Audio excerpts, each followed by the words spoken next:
Hello friends, কেমন আছো তোমরা? আশা করি খুব ভালো আছো। আমিও খুব ভালো আছি। আজকে তৈরি করে ফেললাম সুজির মোহনভোগ। এই রকম সুজির মোহনভোগ কিন্তু খেতে দারুণ লাগে। তোমরা চাইলে কিন্তু পুজো পার্বণেও ঠাকুরকে এটা প্রসাদ হিসাবে নিবেদন করতে পারো। এছাড়া বাড়িতে লুচি পরোটার সাথেও কিন্তু দারুণ খেতে লাগে। তো চলো কথা বলতে বলতে রেসিপিটা দেখে নিই, আর সুজির মোহনভোগ কীভাবে আমি তৈরি করছি সেটাও চলো দেখে নিই। সুজির মোহনভোগ তৈরি করার জন্য বেশ অনেকটা পরিমাণ কাজু কিশমিশ নিয়ে নিচ্ছি, সাথে তেজপাতা আর চিনি, আর সাথে নিয়ে নিয়েছি ঘি আর দুধ, আর এখানে রয়েছে সুজি। এই দিয়ে কিন্তু আজকে সুজির মোহনভোগটা আমি তৈরি করে নেব। চলো তাহলে সুজির মোহনভোগটা বসিয়ে দিই। গ্যাসের আগুন লো টু মিডিয়াম করে রেখেছি। এখানে দিয়ে দিলাম অনেকটা পরিমাণ ঘি। এই ঘিটা দিয়ে কিন্তু প্রথমে আমি কাজু আর কিশমিশটাকে একটু লাল লাল করে ভেজে নেব। ঘিয়ের পরিমাণটা যত বেশি থাকবে তত কিন্তু ভালো হবে মোহনভোগটা। তো বেশ অনেকটা পরিমাণ কাজু কিশমিশ দিয়ে দিলাম। এই দিয়ে এবার হালকা করে একটু ভেজে নেব। এইরকম সুজির মোহনভোগ তৈরি করতে কিন্তু খুব বেশি সময় লাগে না, খুব ঝটপট কিন্তু হয়ে যায়, আর খেতেও কিন্তু দুর্দান্ত হয়। চাইলে ছোটো বাচ্চাদেরও কিন্তু আপনারা দিতে পারেন। এরপরে এর মধ্যে দিয়ে দিলাম সুজিটা দিয়ে এবার হালকা একটু নাড়াচাড়া করে নেব।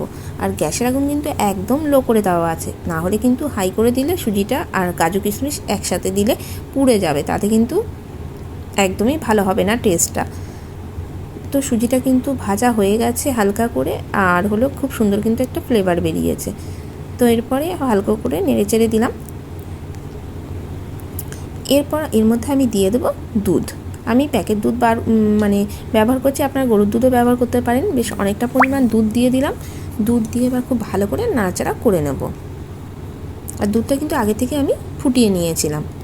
এরপর ফ্লেভার হওয়ার জন্য একটু তেজপাতা দিয়ে দিলাম। তেজপাতাটা দিয়ে এবার একটু ভালো করে আবারও নাড়াচাড়া করে নিচ্ছি। আর টেস্ট হওয়ার জন্য এবার এর মধ্যে দিয়ে দিচ্ছি স্বাদ অনুসারে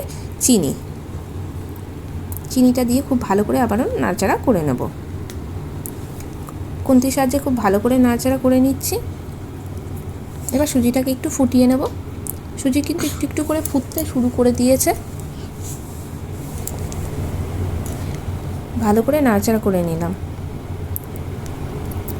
দেখো বন্ধুরা, সুজি কিন্তু পুরো ফুটে গেছে, আর সুজির মোহনভোগ কিন্তু আমার একদম রেডি হয়ে গেছে, অনেকটাই টেনে গেছে। ঠান্ডা হলে কিন্তু আরও একটু টেনে যাবে। তো কেমন লাগলো আজকে রেসিপিটা অবশ্যই তোমরা কমেন্ট করে জানিও। বাড়িতে কিন্তু অবশ্যই ট্রাই করো, আর কমেন্ট করে কিন্তু অবশ্যই জানিও। এবার গরম গরম পরিবেশন করার পালা। সুজির মোহনভোগ কেমন লাগলো অবশ্যই কমেন্ট করে জানিও। যদি ভালো লাগে তাহলে বরাবরের মতো একটা লাইক দিয়ে কমেন্ট করো, প্রচুর শেয়ার করো। আমার চ্যানেলে নতুন বন্ধু হলে চ্যানেলটা সাবস্ক্রাইব করে নেওয়ার অনুরোধ রইল। যখনই আমার কোনো নতুন রেসিপি বা কোনো ব্লগ যখন এই চ্যানেলে আসবে, সবার প্রথমে কিন্তু নোটিফিকেশান তোমাদের কাছে চলে যাবে। তো আজকে রেসিপিটা তোমাদের সাথে শেয়ার করলাম, কথা বলতে বলতে রান্নাটাও হয়ে গেল।